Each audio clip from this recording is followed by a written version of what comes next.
Hello, truth seekers. Lawrence here, and welcome to Easy Enlightenment. So, now you know conceptually that the nature of the consciousness is empty, it's void, it's without layers. And you also know that you are that. Now, the real question is how do I get to become who I am? Is by undoing the conditioning, undoing the belief, undoing the identification of what we think we are. That's the process.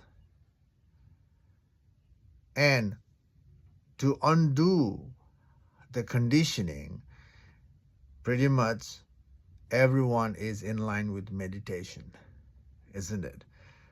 And there are several kinds of meditation available in the world. And every time there's a new method is emerging in the world as a spiritual practice.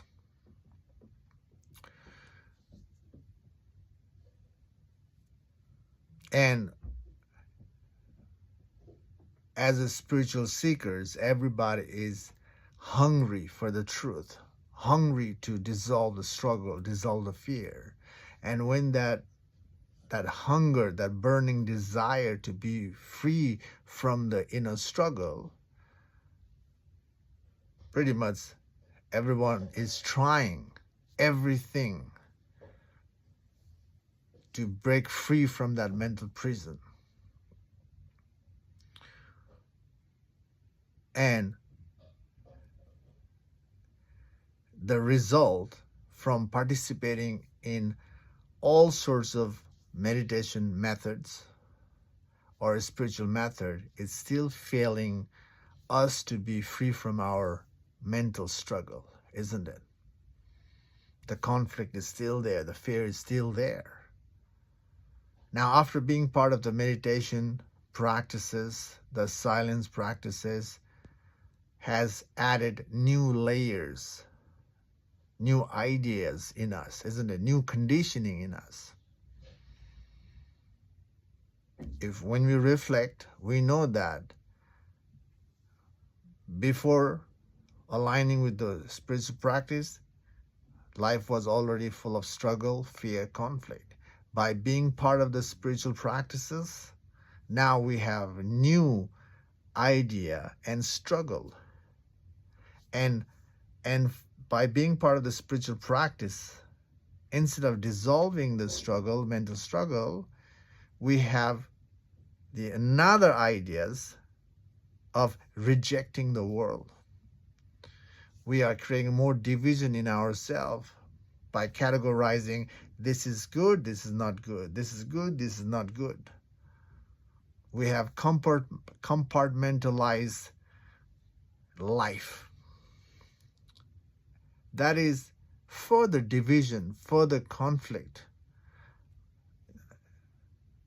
That's what's happening. Our ego self probably might see as I'm refining my life. I'm choosing what is good for me and rejecting what's not good for me for my well-being.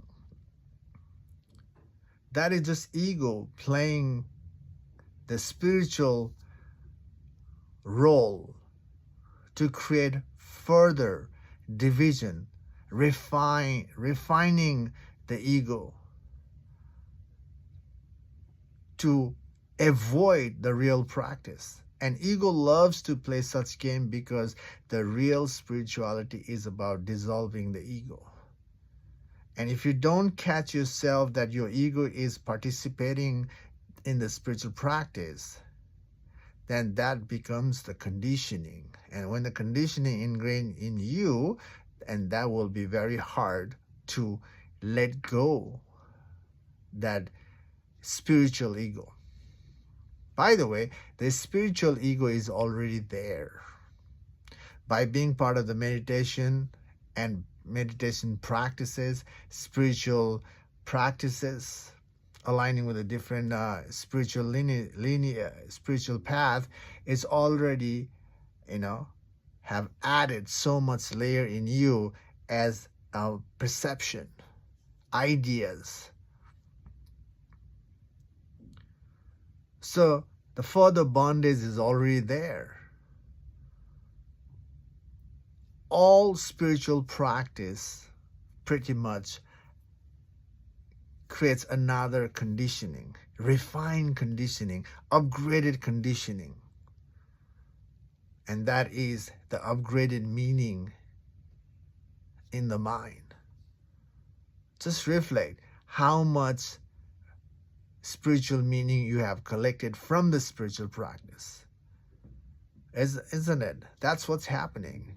And when we are collecting more meaning, more practices from the spiritual practice, that itself is ego collecting the references to avoid the death of the ego. The real practice is about dissolving the ego, not refining the ego. Ego loves the upgrade. Ego loves the refined meaning.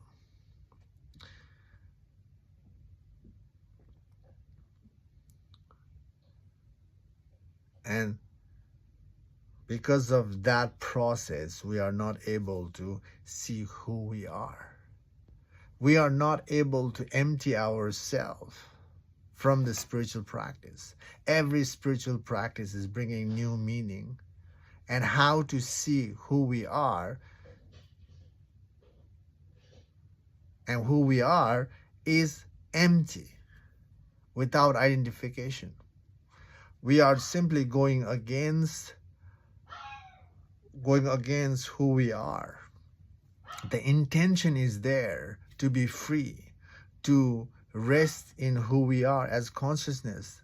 The intention is there, but our intention and hunger for the freedom is making us latch onto the superficial spiritual practice.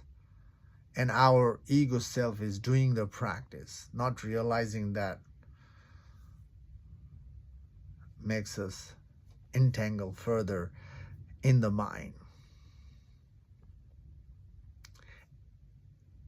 Pretty much every spiritual practice so far you have connected in your life has gathered more information, more techniques.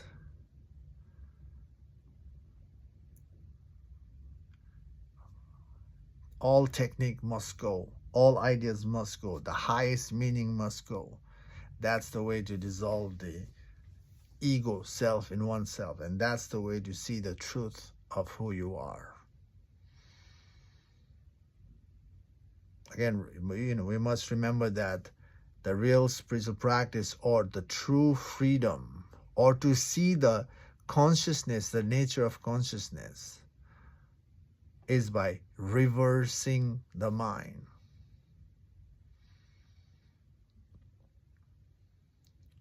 Now here's the question. If you have been repeating certain practice for a while, the practice has already conditioned you, and every morning you sit in the meditation, repeat the mantras, repeat the technique, right? You ask yourself, why am I repeating the practice? Why? I'm asking you to ask yourself this question is because to reverse the mind. We act certain way in life, isn't it? Isn't it? Everywhere we are acting, and we are in automatic mode. We just do it without thinking. And if you want to be free, if you want to see who you are, now we got to get out of that automatic mode and act manually by asking ourselves, why am I participating? Why am I repeating my act? What's the reason for that? So asking why is the way to figure out, to see the nature of the consciousness, to become consciousness. Reverse engineering is the way. So ask yourself, make a habit of asking yourself, why Why do I do what I do? You ask yourself.